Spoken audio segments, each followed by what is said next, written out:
রংপুর রাইডার্সের বিপক্ষে গুরুতর অভিযোগ তুললেন ইমরান তাহির, সঙ্গে ঝাড়লেন ক্ষোভ। রংপুরের হয়ে গেল বিপিএল মাতানো এই প্রোটিয়া স্পিনারের দাবি, ফ্র্যাঞ্চাইজিটি নাকি এখনও তার পারিশ্রমিকের পুরোটা পরিশোধ করেনি। তাহির এবার সেটা প্রকাশ করলেন গ্লোবাল সুপার লিগের মতো মঞ্চে রংপুর রাইডার্সের বিপক্ষে টস করতে নেমে। এমনকি প্রতিশোধের বার্তাও দেন তিনি, যদিও সেখানে ব্যতিক্রমী অভিজ্ঞতার মুখোমুখি হতে হয় তাকে। 5টি দেশের 5টি দল নিয়ে ওয়েস্ট ইন্ডিজের মাটিতে বসেছে গ্লোবাল সুপার লিগ। সেখানে অংশ নিয়েছে বিপিএলের ফ্র্যাঞ্চাইজি রংপুর রাইডার্সও। বৃহস্পতিবার ভোরে বাংলাদেশের রংপুর মুখোমুখি হয় ওয়েস্ট ইন্ডিজের গায়ানা অ্যামাজন ওয়ারিয়র্সের। গায়ানার অধিনায়ক দক্ষিণ আফ্রিকান লেগি ইমরান তাহির টস করতে এসে কথা তুললেন বিপিএলে তার সাবেক দল রংপুর রাইডার্সকে নিয়ে। কোনো লুকোচুরি নয়, তাহিরের সোজা সাপটা কথা।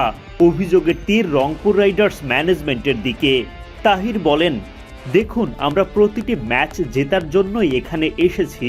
বিশেষ করে আজকের খেলাটা গায়ানার জন্য তো অবশ্যই, ব্যক্তিগত কারণেও জিততে চাই। গত বছর রংপুর রাইডার্সের হয়ে বিপিএল খেলেছি, চুক্তির পুরো অর্থ পাইনি, তাই সেটা আজকের ম্যাচে অনুপ্রাণিত করবে। আমি তাদের বিপক্ষে সত্যিই ভালো করতে চাই। পারিশ্রমিক না পাওয়ার অনুপ্রেরণা নিয়ে অবশ্য ম্যাচটা জেতা হয়নি তাহিরের, নেওয়া হয়নি মধুর প্রতিশোধ। তবে বিশ্বমঞ্চে বিপিএলের একটা ফ্র্যাঞ্চাইজির নামে এমন অভিযোগ নিঃসন্দেহে সুখকর না। সেটা তো বাংলাদেশি ক্রিকেট ভক্তরা টের পাচ্ছেন হারে হারে। ক্ষতের জ্বালা আরও বাড়িয়ে দেয় ইমরান তাহিরের পরের কথাগুলো। গায়ানার সাথে তুলনা করে খোঁচা দেন বাংলাদেশি ফ্র্যাঞ্চাইজিটিকে। তাহির বলেন, অপরদিকে আমরা দেখাতে চাই গায়ানা তাদেরকে স্বাগত জানিয়েছে, তাদের স্থানীয় খেলোয়াড়দের নিয়ে এসেছে।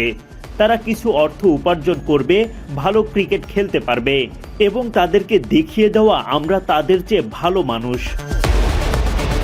চলতি গ্লোবাল সুপার লিগে তাহিরের কথাতেই বাংলাদেশি তরুণ তানজিম সাকিবকে দলে ভিড়িয়েছে গায়ানা।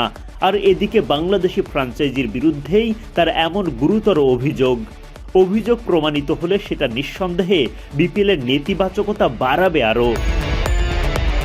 বিপিএলের গত আসলে বেশ অল্প সময়ের জন্যই বাংলাদেশে আসেন ইমরান তাহির। রংপুরের হয়ে খেলেন মাত্র 3টা ম্যাচ, যেখানে আবার একটা ম্যাচে তো তোলেন Pfeiffer.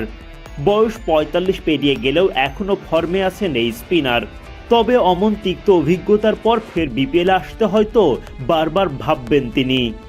Adnan Ahmed, BD cric time.